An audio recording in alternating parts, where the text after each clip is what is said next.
Alright, here is my 5th battle, and I'm using my UU team as always, except my opponent is actually using an NU team. On Cerebi, he was well aware I was looking for a UU battle, so I cannot hold it against him for using NU Pokemon. So I start off with my Ambipom, and he starts off with a Nidoqueen. I just go for the fake out because it's free damage, even though it's not much. And he gets off the poison point, so now my Ambipom's poisoned, except Ambipom's not meant to really take hits anyway. So I go for the taunt expecting Stealth Rocks, and sure enough he goes for Stealth Rock. I'm expecting him to at least go for an Earthquake or a Super Fang. So now I'm just going to U-turn out into Rotom. If it's Stealth Rocks, Earthquake, Super Fang, I'm pretty sure he has no other attack. I can hurt Rotom. And expecting him to switch, I should go for the Substitute. And sure enough, he goes into Espeon while I get my sub. I don't know if this is Choice Specs, Choice Scarf, I don't know. But he goes for the Psychic and breaks my sub wall. I go for the Shadow Ball, and it barely survives. Watch this. Look at that! It's really annoying. So I switch out on my Spiritomb expecting him to Psychic, and sure enough he did. I'm expecting him to switch out. I go for the Pursuit, and I'm right, a little overkill, but that would have been annoying in the long run. So he goes into a Licky Licky while I switch into Hitmontop to get off the Intimidate, and he actually goes for a Swords Dance. I don't know what to expect, so I just go for close combat while he switches into a freaking Executor. The thing I hate most about Executors is they always use Sunny Day on the Switch. And freaking heck, it uses Sunny Day. While I switch out into my Ambipom. That's like the only reason why you would use... So I go with the Fake Out to get off some free damage, and I don't have anything else to switch into. There's no safe switch. I keep my Ambipom in there just to die. Because I need to safe switch into my Spiritomb. God, I freaking hate you, Executor. So I go into Spiritomb and I go for the Shadow Sneak and I finish it off. Which would have been super annoying again if I couldn't kill it.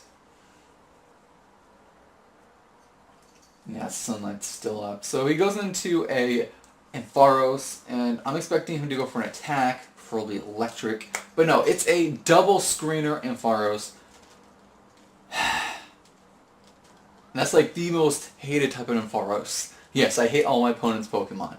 I go for a T-Wave and get off the Paralyze. I'm expecting him to switch, so I go for another T-Wave, but he switches into Nidoqueen, and it's not very effective. So expecting him to go for an Earthquake, I switch out into my Rotom, and sure enough, he goes for a Stealth Rocks, expecting me to switch. So that kind of sucked.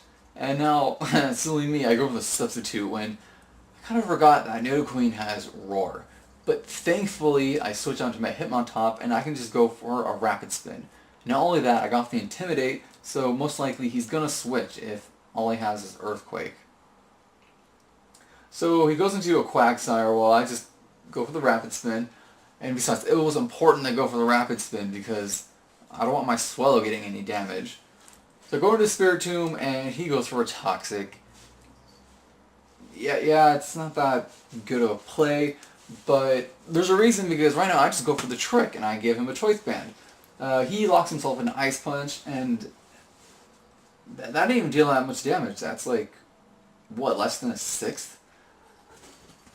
So I'm just going to switch back into my Hitmontop to get off the Intimidate so I can make it even less damage. But lucky me, he gets a freaking crit. And that crit kind of mattered. You'll see in a little bit. So I'm expecting him to switch into Nidoqueen. So I go for an Earthquake and BAM! There you go. Man, that's prediction right there for you. Except Nidoqueen is bulky enough that it's not to a KO. So I go for another Earthquake while Nidoqueen goes for an Earthquake too. And I barely survived with 2 HP. That is like epic right there. So I go for an Earthquake as well, and yeah, I'm not going to be killing this anytime soon, but I'm thinking, yeah, well, if it's faster, I can just go for a Sucker Punch and maybe I'll be able to finish it off. But no, the Pokegods think there should be a balance, so Nidoqueen survives too with like less than 10 HP, which is So he just goes for an Earthquake, and just to add salt to the wounds, my Hitmontop got poison pointed. So I switched to my Kamikaze, and I'm thinking, I'm just going to finish this off with a Facade. I don't care, and I do. So now he goes into his Ampharos again, and I'm like, screw you, I'm just going to Facade. And I was expecting him to set up a Reflect anyway. Except that dealt enough damage that even with a Reflect up, I can probably still kill it with another Facade. So I go for another one, and he's down. Ampharos, why does it have to be a double screener? That's like the only one I hate. So then he goes into a Licky Licky.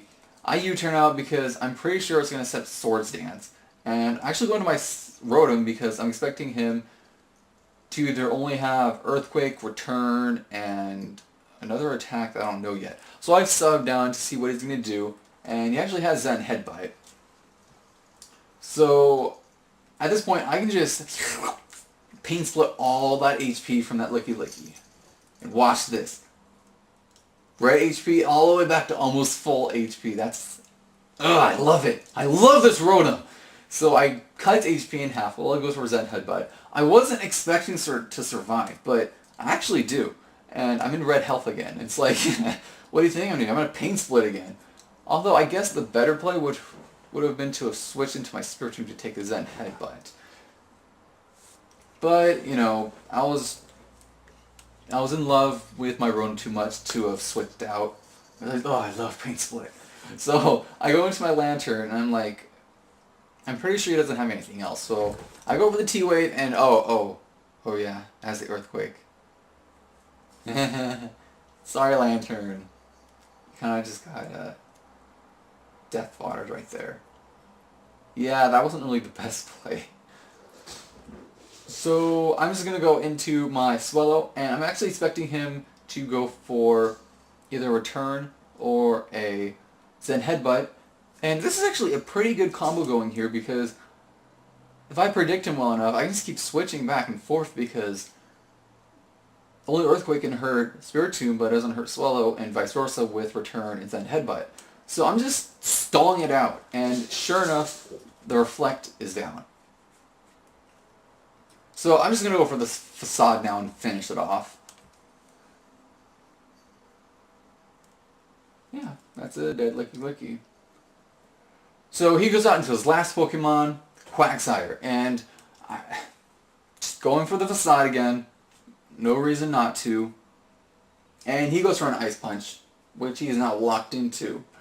So right now it is down to our last Pokemon, and my Toxic Spiritomb against his Quagsire.